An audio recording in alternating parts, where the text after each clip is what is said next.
Good morning अनि शुभ बिहानी।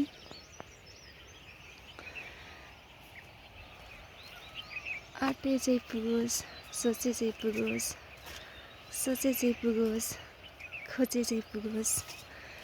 मैले चाहेका सबै कुराहरू पुरा हुँदै जाउन् हजुरहरूको। नयाँ वर्षको धेरै धेरै शुभकामना।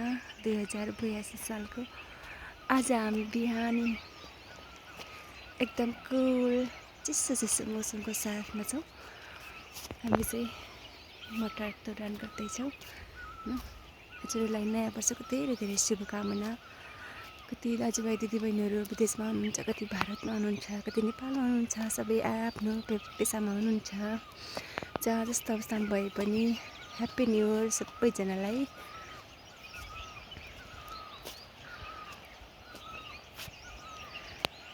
हेलो बुढो, ह्याप्पी न्यु इयर।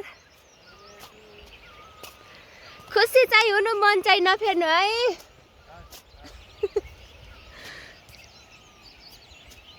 हामी चाहिँ आज बिहानै मटर तोड्न आएका छौँ ह्याप्पी न्यु इयरमा। किनकि ह्याप्पी न्यु इयरमा बसेरै खानुपर्छ भन्ने छैन है। पुग्ने जतिले बसेर खानुहोस्। बाहिर हुनुहुन्छ विदेशहरूमा होइन, कृषि व्यवसायहरूमा, हरेक व्यवसायमा हुनुहुन्छ, तर आफ्नो कर्म गर्नै पर्छ होइन। नयाँ साल भनेर के गर्ने हजुर, गाह्रो छ नि त है।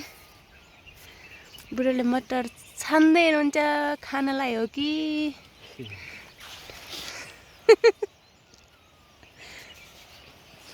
हामी चाहिँ हिमाचलमा छौँ है। एकदम रमाइलो छ यहाँको ठाउँ। डाँडा पाखा हरियाली न, यता सेबको बगैँचाहरू छ। यो सेतो सेतो चाहिँ के हो भन्नु होला है। फेरि यो चाहिँ सेब सुरक्षितको लागि होइन, असिना पर्छ नि त, यसैको लागि छोपिएको छ। यहाँ चाहिँ सेब खुल्ला नै छ, एकदम रमाइलो छ। डाँडा पाखाहरू छ है। यो गाउँले जीवन है साथीहरू। मटर चाहिँ ठिक छ, हाम्रो चाहिँ असिना परेको थिएन। असिनाले थोरै नोक्सान चाहिँ गरेको छ, तर यसको भित्र केही पनि भएको हुँदैन। फल चाहिँ राम्रो छ।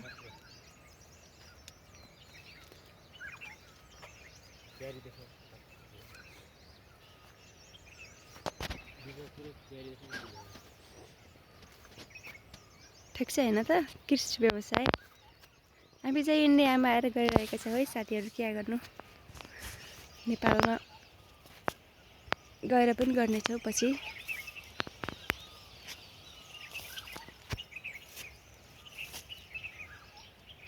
ठिक छ, डल्लै छ है यहाँ मटरहरू। हेर्नुहोस्, यो पुरै मटर हो।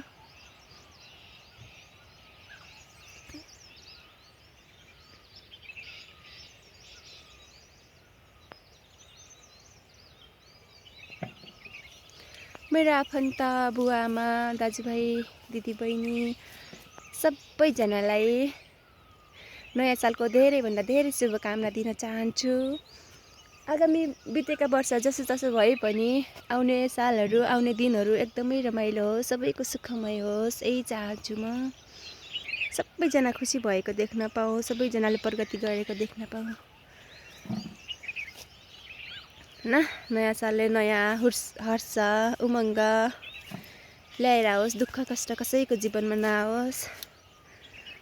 रमाइलोसँग नयाँ वर्ष मनाउनुहोस्। हामी चाहिँ यसरी नयाँ वर्ष मनाउँदैछौँ। हजुरहरूले कसरी नयाँ वर्ष मनाउनु हुँदैछ?